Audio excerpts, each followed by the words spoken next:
This is CBC Winnipeg News.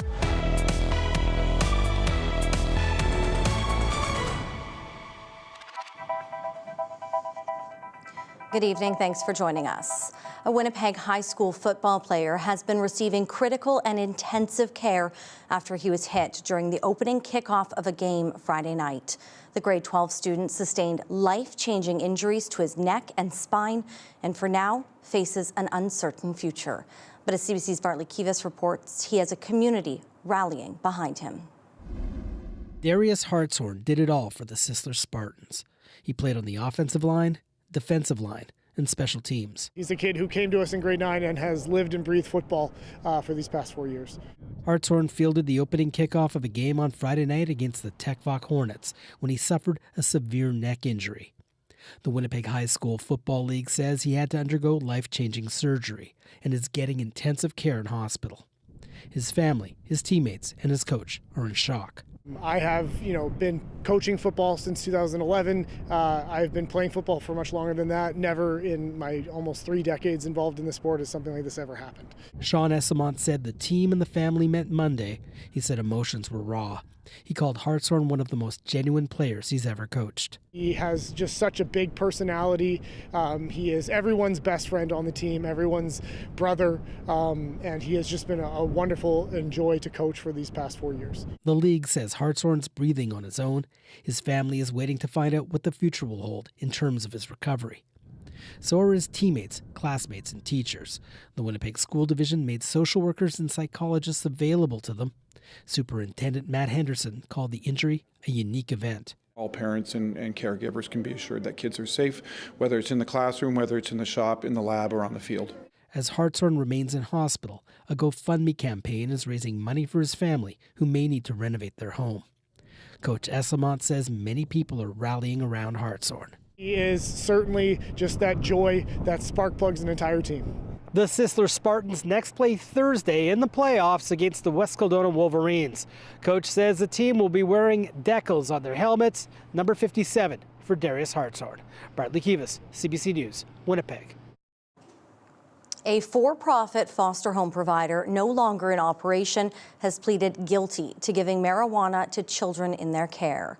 Spirit Rising House made the admission in court as part of a plea bargain that would see 7 charges stayed against its owners and workers for a fine. CBC's Josh Crabb was in court and has the latest. A Manitoba court heard Tuesday about a foster home provider's attempts at harm reduction that collided with the law. Spirit Rising House pleaded guilty to distributing cannabis to youth in their care. Lawyers for Spirit Rising House agreed to pay a fine of $35,000 as part of a plea bargain. The organization ran several foster homes in the Winnipeg area, but is no longer in operation. Charges were stayed against 7 people who were either directors of the organization or worked with youth. Some youth received cannabis daily. Some houses had staff that would roll joints and keep cannabis stashed in a safe in the staff room, federal Crown attorney Alana Parishan told court. Some Spirit Rising House foster parents did not permit or provide cannabis in their homes. Winnipeg police started investigating in February 2024 after a report youth in care were being supplied with both illicit and dispensary cannabis. The province cut ties with Spirit Rising House soon after, and youth were moved elsewhere. The Crown told court Spirit Rising House ran homes for 34 highly vulnerable youth between 11 and 17. They were paid to provide treatment, but court heard only 2 youth had a prescription to use cannabis, while others were being supplied without medical permission. Defense lawyer Richard Wolson told the judge Spirit Rising House was doing this as a form of harm reduction to keep kids away from other drugs and more dangerous behavior. He told the court it was the intention of this corporation to do well for the youth that they had in their homes. The judge had questions for the Crown about whether the people who had their charges stayed could do work again in the child welfare system. The Crown told court while they won't have a record under their name for these charges, CFS is doing its own investigation. The judge accepted the plea bargain, agreeing with the Crown and defense positions that while this is a serious offense, there was no intent by Spirit Rising House to harm the youth in their care. Josh Crabb, CBC News, Winnipeg. The city is clearing up concerns and confusion over construction permits recently approved for a new detox site. The province wants to set up a 72-hour drug detox center at 190 Disraeli, the once proposed supervised consumption site. But the Tories say approved permits for the center listed 20 safe consumption rooms, which had PC leader Abi Khan calling out the NDPs this afternoon. We're asking Wab Kinew and the NDP to come clean with Manitobans. What is being built at 190 Disraeli? The city says no permits have been issued for a supervised consumption site. It says it was a clerical error and a temporary use permit for 20 sobering units is actually what was granted, which has been corrected in its online registry. Meanwhile, the NDP say they're working to get the centre open as soon as possible. Winnipeg's mayor is in Ottawa pushing for stronger bail reform that would keep repeat violent offenders off the streets. Mayor Scott Gillingham says more needs to be done to keep the public safe. He pointed to recent cases like a mass stabbing in Hollow-Water First Nation where the accused was out on bail when police say he killed his sister and attacked several others. Gillingham says a Manitoba unit tasked with targeting high-priority violent offenders is making arrests daily. He says 4 out of 5 people arrested by the unit are out on bail, parole, or probation. Speaking at a House of Commons Justice Committee, Gillingham says it's time for harsher legislation. Parliament can support rehabilitation investments to better break the habit of crime. And you can ensure that an offender's prior history of disregard for release conditions is considered before awarding bail with new conditions. Thank you, everyone, for coming. He also wants to see improved bail enforcement measures and more transparency about crimes committed while out on bail. The Toronto Blue Jays are off to the World Series for the first time in 32 years. It comes after a thrilling Game 7 win last night over the Seattle Mariners. As CBC's Gavin Axelrod reports, you can feel the hype around the Jays here in Winnipeg. And a swing and a fly ball to left field. Back goes Arozarena. She's gone! A Springer dinger, helping send the Toronto Blue Jays to the World Series for the first time in 32 years. The moment might make a George Springer jersey hard to find. They're getting pretty sold out. Yeah, they're a hot commodity around here right now, especially after last night. Rich Pope is a Blue Jays fan from Winnipeg. He was in Toronto for the big game. That home run in the 7th inning by George Springer, I have never heard a stadium, an arena, anything get that loud all at once. Fans were high-fiving each other, hugging each other. There's fans crying, fans laughing, people sprinting down the concourse. This was like the best sporting moment I've ever witnessed in person. Aiden Stevens is another Winnipegger at the game. I've seen so many old Blue Jays World Series highlights, albeit there's not a whole lot, but the ones there are, they're special ones. Like, I just want there to be those October moments in the actual World Series now. This is the blue one with Guerrero on the back. The Jays' success is a boost for business at Royal Sports on Pembina Highway. They're selling more Blue Jays gear now than in past years. The past 4 years that I've been here, this is the most I've ever seen by a pretty decent margin. These hats, like the players wear, are a bestseller. Well, we have 2 left. So that's probably like the most popular hat we've had going off the shelves for the Blue Jays, because obviously players are wearing them, fans want to wear them too, so I think that's really good. Winnipeg fans might have to settle for wearing their gear at home. The lowest price for a verified resale Game 1 ticket as of Tuesday morning was close to $2,000. Gavin Axelrod, CBC News, Winnipeg. Riley Lachuk in now. And Riley, the hottest ticket in the country, baseball season alive and well here in Canada. Yeah, and I mean, you wouldn't know it looking at the temperatures, more like hockey weather here in Manitoba, at least anyway. 7 degrees in Winnipeg this afternoon, actually getting to 6.8 at the airport this afternoon. Fairly seasonal for this time of the year. Our normal high, 8 degrees, so not far off from that. 4 to 6 degrees through southwestern Manitoba, 8 in Melita this afternoon. Thompson at 3. Some gusty winds out there as well. Did see some gusts this morning, upwards of 60 kilometers an hour. Those have started to come down as we've gotten through the afternoon hours. The remnants of that area of low pressure that brought all of that rain to us now off into northern Ontario. Bit of brief clearing in behind this as high pressure starts to set in. Maybe a bit of instability again overnight tonight along the Manitoba-Saskatchewan border. Fairly slim chance of that, though. But you'll notice temperature is dropping as we get through the night. -1 in Winnipeg, partly cloudy skies through the overnight hours. Starting around the freezing mark, partly cloudy. The winds lighten up as we get through the day. And looking at a very seasonal day tomorrow, Brittany, at 8 degrees. But we get back into the double digits again for the weekend. I'll go into detail on that when I come back. It's perfect bandwagon weather. Thanks, Riley. You're welcome. Helping fill hungry bellies. Why the demand for help in Brandon continues to surge. More on that after the break.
Imagine choosing between eating or keeping a roof over your head. Many people are living paycheck to paycheck, and too often making ends meet is becoming more and more difficult. Food banks and soup kitchens are seeing surges in demand, especially in Brandon, where the community is trying to help fight food insecurity. CBC's Chelsea Kemp has that story. The food bank is busier than ever at Brandon's Samaritan House Ministries. It's already handed out more than 600 hampers and 900 food kits compared to last year. Heather Symbolisti says it's a race to keep up. We have purchased more food than we've ever purchased before, just using the donation dollars that we received. Helping Hands has also seen an increase in demands. Angela Braun expects the soup kitchen to serve around 5,000 more meals than last year. The rising prices with the housing and food and everything in general, you see the desperation of everybody that's coming in. At the Western Manitoba Women's Centre, breakfast programs are busier too. Lucia Aguilar says they're seeing firsthand the impact of food insecurity in the community. Basically, for me, that is a human dignity piece. Not being able to have access to financial resources or food resources puts a lot of pressure on families, puts a lot of pressure on parents, specifically women. Symbolisti says the spike in demand across different organizations shows that more people are facing food insecurity. Everything's going up, utilities are going up, rent is going up, but yet wages are not going up. So then there's sacrifices that have to be made, and lots of times that's the trip to the grocery store. Symbolisti says she's especially worried about the winter months. The food bank expects to help more than 3,000 households, many with children, as costs continue to climb. The nonprofits say growing food insecurity can't be solved by donations alone. They're calling for more support from provincial and federal governments. Chelsea Kemp, CBC News, Brandon.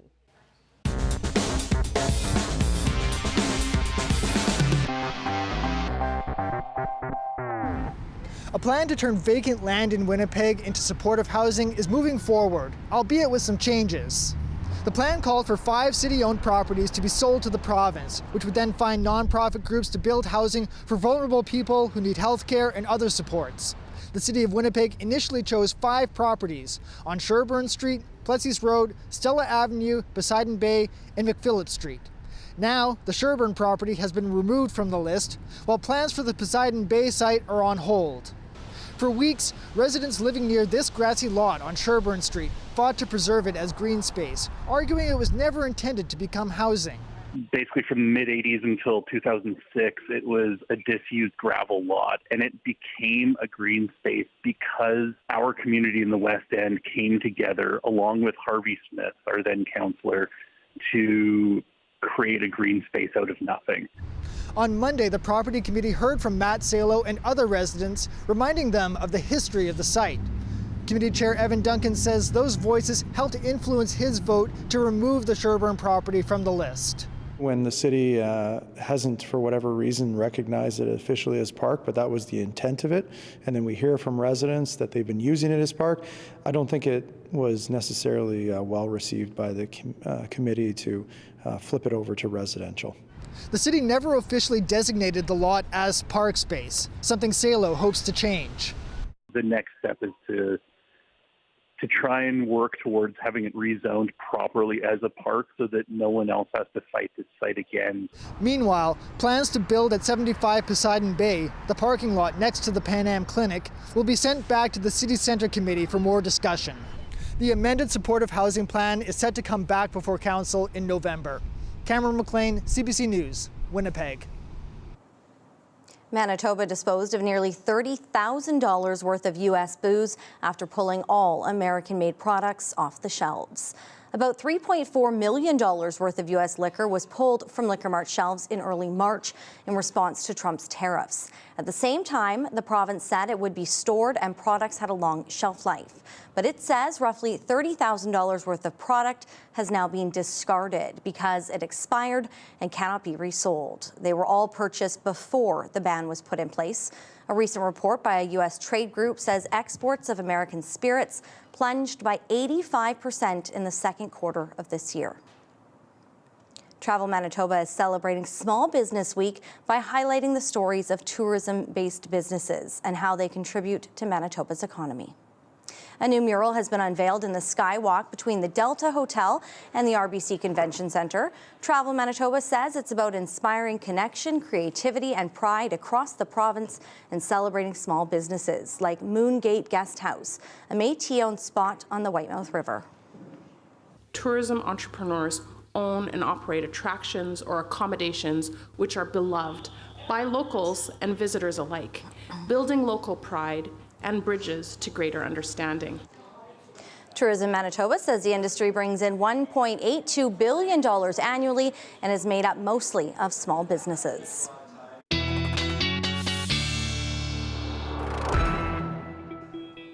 And we know there are so many incredible small businesses around this province, and fall, a really nice time to get out and visit some of those places. Yeah, exactly. The small businesses, some of the flea markets I know still happening this time of the year. It's still nice. You can still get outside before it gets too cold. Get your Christmas shopping started. Yes, exactly. It's not long now. No, it's not.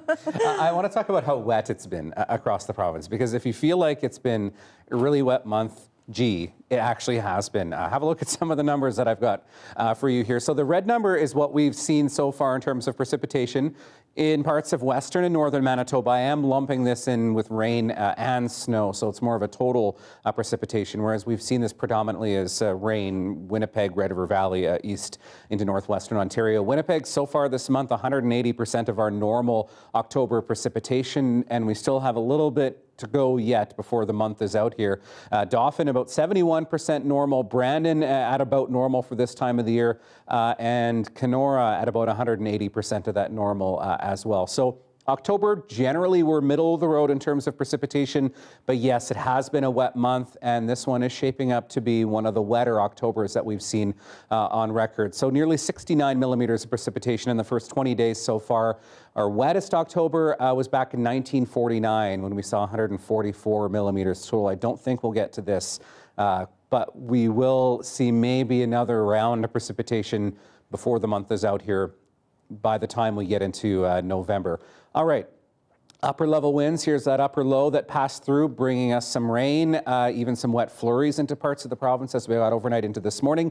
In the wake of that, a trough in the jet stream, and that has allowed some of that cooler northerly air into parts of the province, hence why we've seen temperatures closer to the freezing mark and actually closer to seasonal for this time of the year. So that low now over the Great Lakes, bringing some rain to parts of Ontario, into parts of the U.S. Midwest. In behind that, high pressure does try to clear us out, so more of a mix of sun and clouds in the south to start the day on Wednesday. Northern Manitoba getting into a bit more cloud cover as we get through the day. A weak disturbance pushing through could bring us some scattered showers into parts of northern Manitoba. What you see is what you get over the next couple of days. And with the northwesterly flow, there is that chance along the lakes, again, that we do get into some lake effect showers. The result of some of that cooler air passing over some of the lakes, which are still slightly warmer in terms of water temperature for this time of the year. Any precipitation to come, really another 5 millimeters, if that, into northwestern Ontario, but the rest of this pretty scattered in nature into northern Manitoba. Waking up tomorrow morning, temperatures close to or just below the freezing mark for many of us, -2 in Brandon, -1 in Thompson. Brittany trying for 8 tomorrow afternoon. And then, yes, back into the double digits by the time we get to Friday and Saturday. I'm not loving that minus sign. I know. Thanks, Riley. You're welcome. A little pop of color today, even if it was a bit brisk out there. We have more to come when we return. Stay with us.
Canada's Auditor General report says people are waiting too long on the phone when calling the Canada Revenue Agency and were often given inaccurate information.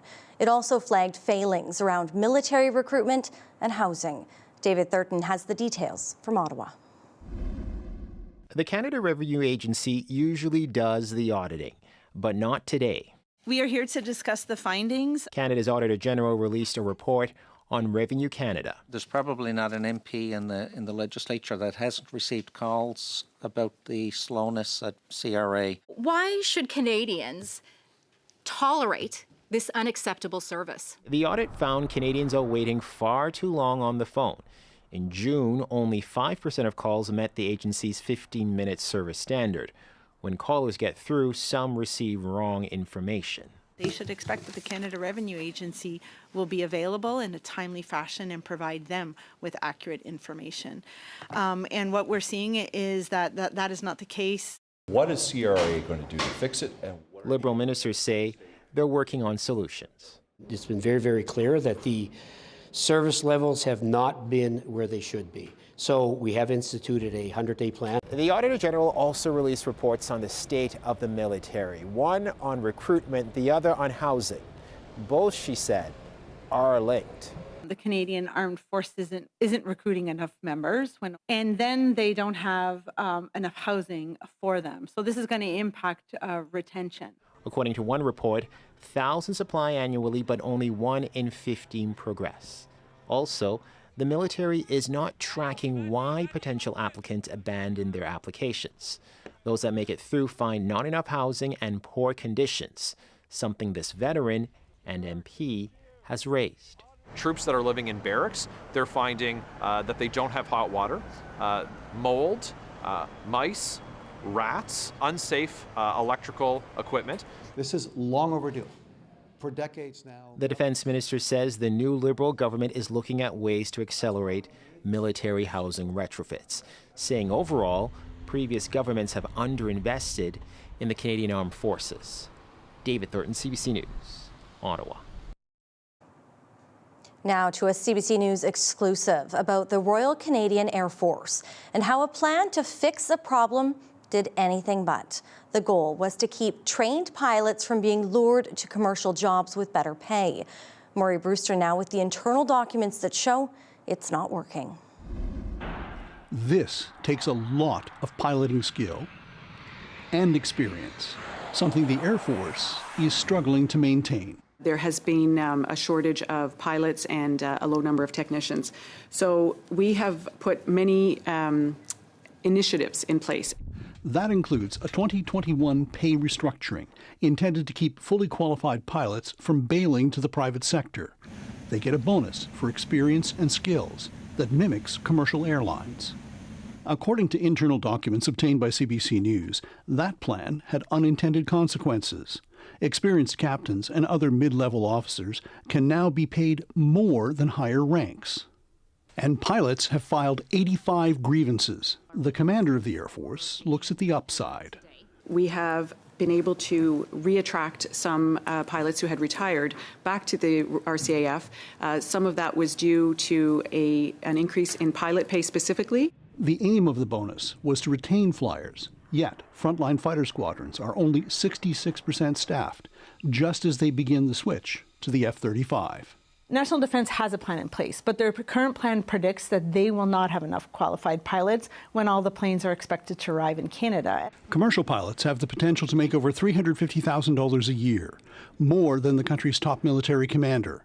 A retired senior Air Force officer says the system is not sustainable. Having a junior officer getting paid more than a senior officer on the exact same unit doing the exact same thing, I mean, it doesn't make any sense. And that just, underscores or shines a bright light on, the lack of thought. In a statement, the Air Force stands by the new pay system. The internal report, however, says the Air Force ignored the experience of other allies and basically did its own thing, without much research into alternatives. Murray Brewster, CBC News, Ottawa. General Motors is pulling the plug on its electric van production at its plant in Ingersoll, Ontario. The company says it's due to low market demand for the EV delivery van. Ottawa says it's joining forces with the Ontario government and the Auto Workers Union to push for new production at the plant. We are creating a response group to make sure that we're bringing a new model, because the 1,200 workers at the Ingersoll plant need to know that we're fighting for their jobs. Some 1,200 people have been temporarily laid off since May and could now lose their jobs. They'll receive 6 months' pay as well as other supports. While there are no firm plans for the plant, GM says it remains committed to discussions about its future and insists the move has nothing to do with Donald Trump's tariffs or the trade war.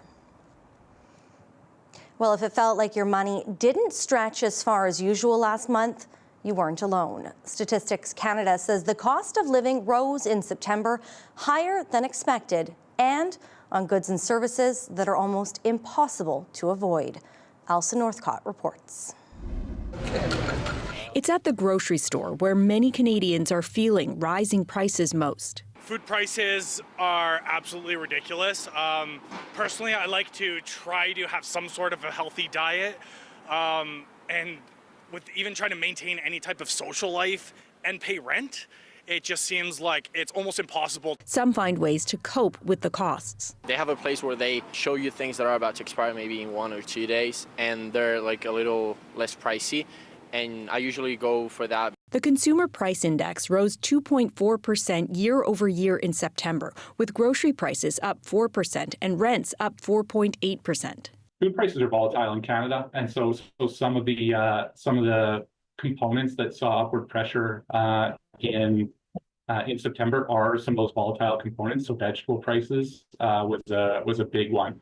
When it comes to rents, Quebec saw the highest rate of inflation, up 9.6% year over year across the province. It's definitely preventing people being able to make rent once a month. Montreal housing advocates say it's part of a continuing trend, putting increasing pressure on households. People are making choices, they're having to choose between paying their rent or buying their groceries. It's a situation that's become really untenable. Her group says Quebec's rent control laws need to be strengthened to keep rents from climbing even higher. But economists say there are other factors affecting those prices too. Ownership prices in some Quebec markets, including Montreal, have been on a tear compared to some of those other major Canadian markets, and that could be keeping some interested buyers in the rental space. Last month, the Bank of Canada cut its interest rate, pointing to a weaker economy and a lower risk of rising persistent inflation. These latest numbers will factor into its next interest rate announcement next week. Alison Northcott, CBC News, Montreal. Well, as sports events go, it couldn't have been more exciting. People across Canada are still buzzing after the Toronto Blue Jays clinched the American League Championship Monday night, taking them to the World Series. A come-from-behind win so big, so dramatic, even Prime Minister Mark Carney was in awe and talking about it on Parliament Hill. Unbelievable, unbelievable. Well, I always knew, but I mean, that is clutch. It's absolutely clutch. Springer coming through one knee and then getting it closed out. Gaussman, everyone. It was fantastic, and I'm super excited. Yeah, I'm out of breath. Now, a big part of the Jays' victory was a 3-run homer late in the game. Jamie Strachan on the dinger that sent the crowd into a frenzy at the Rogers Centre. Down 3-1 in the 7th inning, the end of a magical season appeared imminent. But with 2 base runners on, enter George Springer. He's in a position to tie the game up and possibly send this Blue Jays crowd into a frenzy. He did more than tie it. And a swing and a fly ball to left field. Back goes Arozarena. She's gone! The 381-foot blast set off a sustained frenzy.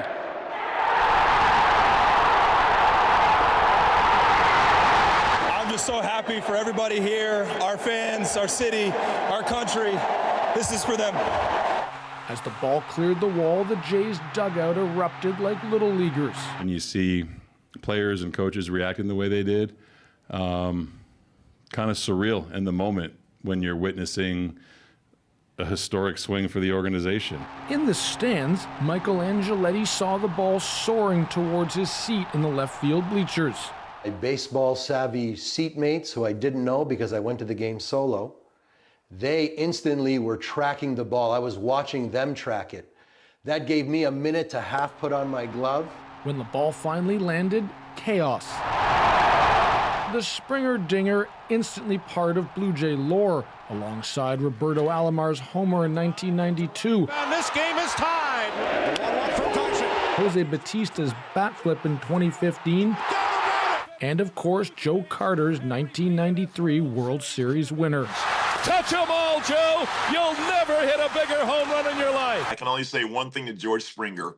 Welcome to the 3-run homer club. This one propelling the Jays back into the World Series for the first time since Joe touched them all. He's been doing it his whole life, and nothing bigger than that one right there. Jamie Strachan, CBC News, Toronto.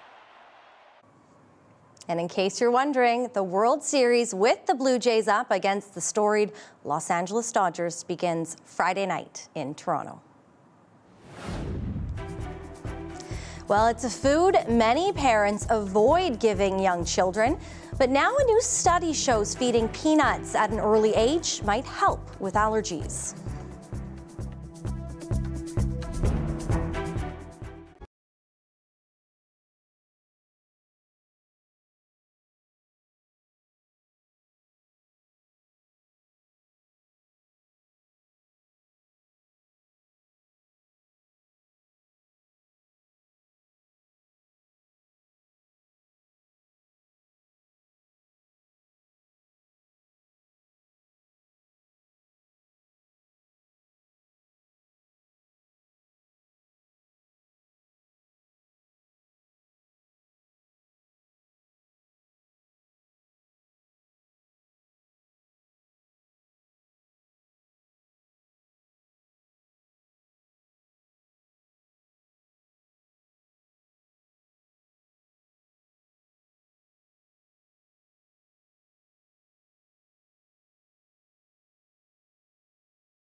There are many people who bring success, innovation, accomplishment, and charity to our community. It's time to celebrate them. CBC Future 40 will honor 10 Manitobans under 40 making a difference. Help us discover the inspiring people in our province by nominating a shining star in your community today. CBC Future 40. For details, visit cbc.ca/future40mb.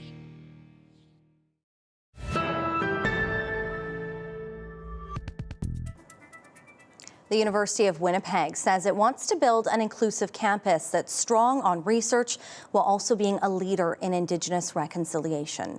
It's part of its 5-year plan to inform decision-making and finances, and comes as the downtown campus struggles financially after cutting some programs earlier this year. CBC's Mike Arsenault has that story. The University of Winnipeg has big plans for the next 5 years. Tuesday, the institution unveiled their Meeting the Moment strategic plan, a document they say will lead them into the future. President and Vice Chancellor Todd Mondor says the strategy outlines the priorities of the institution. So this particular plan has 5 different priorities: academic and research success, Indigenous truth and reconciliation and supporting Indigenous students, campus revitalization, and supporting our community. Mondor says the plan involved dozens of consultation sessions. This comes as the university navigates financial troubles. Earlier this year, they suspended the women's soccer program and the English language program. Mondor says the plan should help with financial decision-making. When the university makes resource allocation decisions, the strategic plan provides guidelines about where should we invest that money. President of the University of Winnipeg Faculty Association, Peter Miller, says he was involved in the consultation process. He says funding is the underlying issue in the document. Well, I don't expect them to get into the nitty-gritty of how we're going to get the government to give us more funding, or how we're going to find other sources, or what we think about tuition rates in Manitoba, but that kind of stuff is in the background of all of this, and so I'll be curious to see how the administration moving forward addresses it. Miller says overall the plan is good, but he would have liked to see more focus on faculty renewal, which he says is key in the success of the university.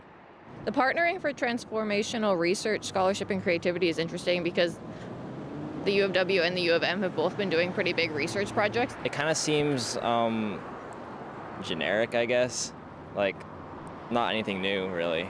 Yeah, I definitely think that these are some good things to focus on, especially with just like revitalizing the campus as well. Mondor says the university will have community engagement as the plan is implemented to ensure accountability and that it aligns with core values. Mike Arsenault, CBC News, Winnipeg. New research suggests fewer children developed an allergy to peanuts after they were exposed to the food early on in life.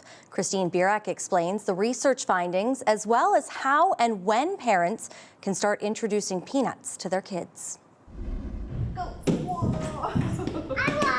So how old were your kids when you introduced peanuts? As soon as he was able to sit upright and he was allowed to have purees, so which around 6 months. I think earlier is definitely better.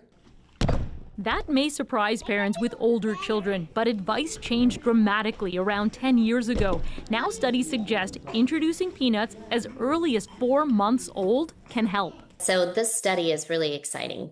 A new American study looked at guidelines for early food introduction and patterns of food allergy. Researchers found introducing allergy-causing foods early, especially peanuts, can lower allergy rates in children. Kids born after 2015, when new guidelines were introduced, saw a 43% drop in peanut allergies. Doctors say milk allergies also declined, but egg stayed roughly the same.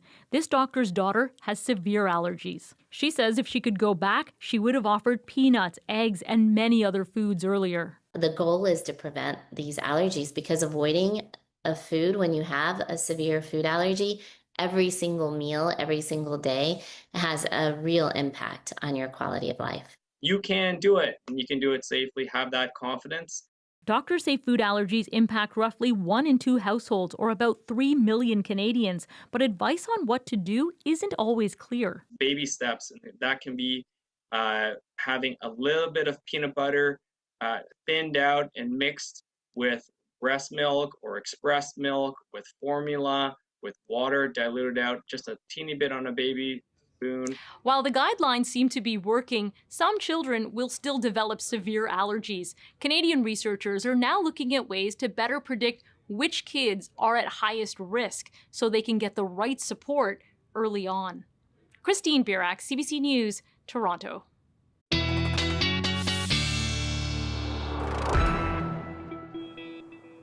All right, Riley, back in now. Riley, it's that time of year where it is darker in the morning and in the evenings. Even the dogs don't want to get out first thing in the morning. I know our pup just runs right back up to bed after she has breakfast. Yeah, it's the morning and the evenings as we see those days compressing, getting a little bit shorter here. All right, that's my cue. I got to get to it here.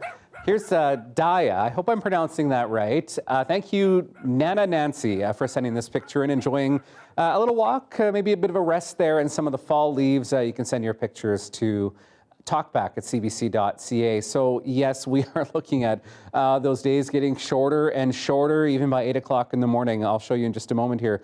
Not quite at sunrise yet again. 0 first thing in the morning, looking at 8 by the afternoon. Very seasonal tomorrow. The winds start to lighten up as we get through the day, and then we're looking at maybe a bit more cloud cover into the evening and the odd scattered shower out of some of that. So sunrise now at 8 a.m., sun setting at 6:25 in the evening as we look out over downtown Winnipeg right now. Our high today, 7 degrees in the city.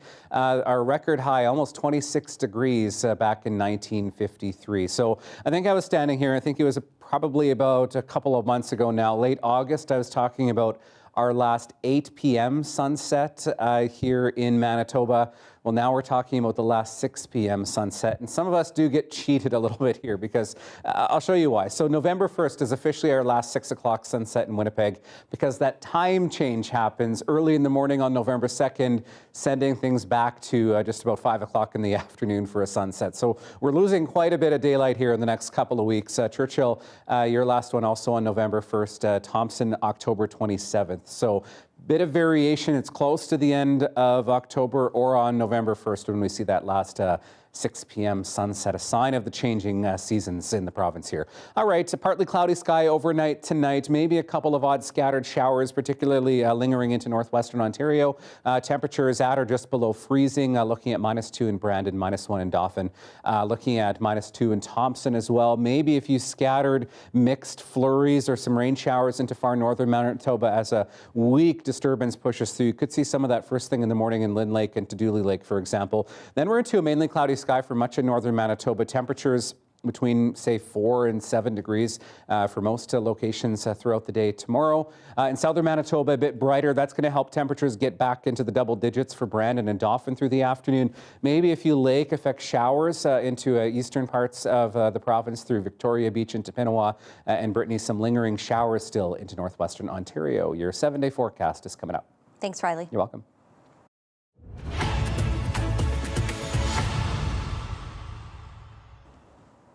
For years, members of a northern Manitoba First Nation have had to leave home to access health care, often spending thousands of dollars in accommodations and travel expenses. It's led to many not getting the care they need when they need it. To help bridge the gap, Opaskwayak Cree Nation's Health Centre is bringing health care with cultural understanding locally. CBC visited the community as part of our Communities in Focus series.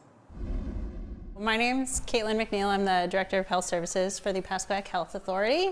Welcome to the Beatrice Wilson Health Centre. We offer 63 programs and services, and we have about 170 staff that work out of 2 locations and at a care home in the community.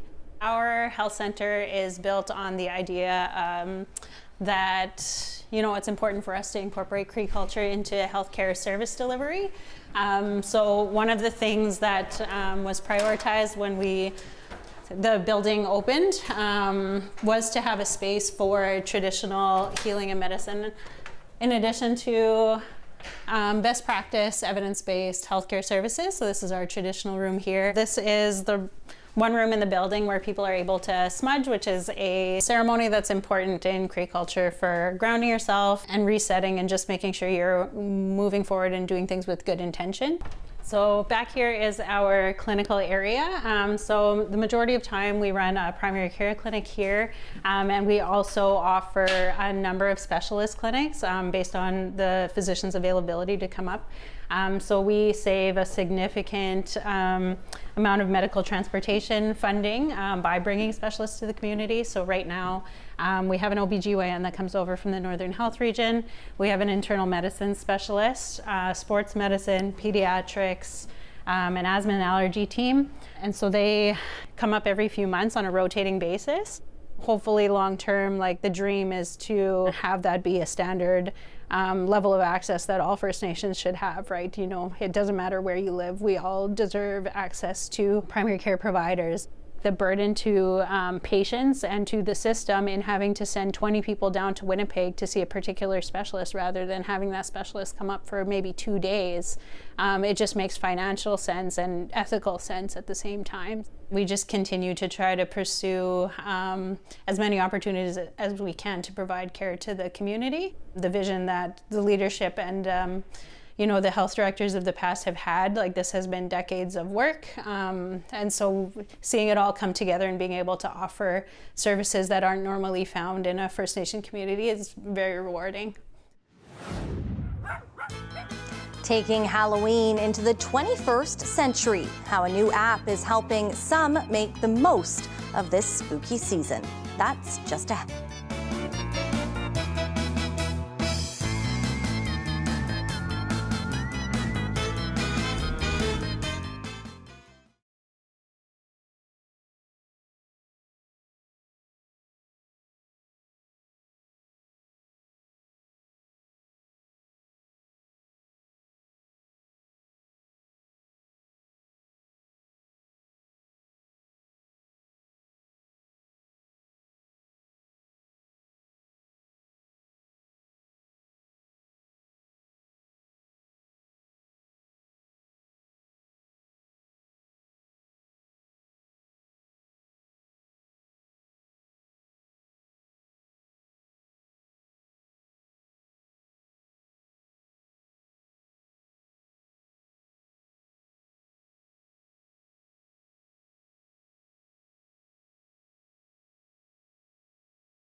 Okay, so I know it's been a bit of a messy few days across parts of the province. Damp, windy, a little bit miserable with that northwest wind today. If you have stuff to do outside, I think you're going to like the long-range forecast here.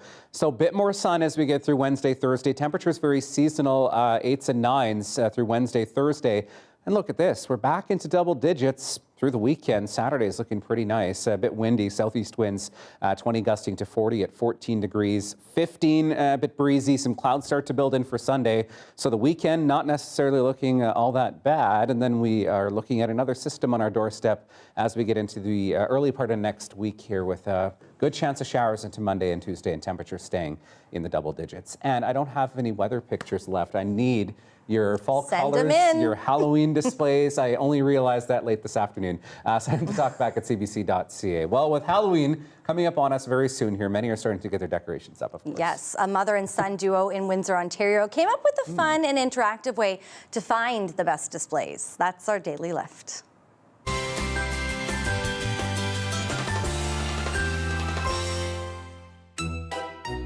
Why Halloween? You guys must love Halloween. I do love Halloween. So Halloween has been my thing for many years. My name's Jen Green, and me and my son Regan Green, we made an app, We Halloween, like Windsor Essex Halloween.ca. Then you just shoot that up, and it catches it for you. There we go. Last year we did the ghost hunt as a weekend thing, and it was just paper ghosts, but it was really, really popular. So that's when we decided this year, let's make a Pokemon ghost style game where they can go around and catch the ghosts. My partner, Michelle, asked my son, can you create a digital version of this for all of our displays?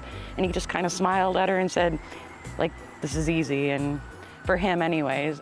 Early September, she was first working on updating her map, but she wanted to try and make something new for it. I work in game development and stuff. Definitely a new thing for us. We are at 75 locations. We added the county this year.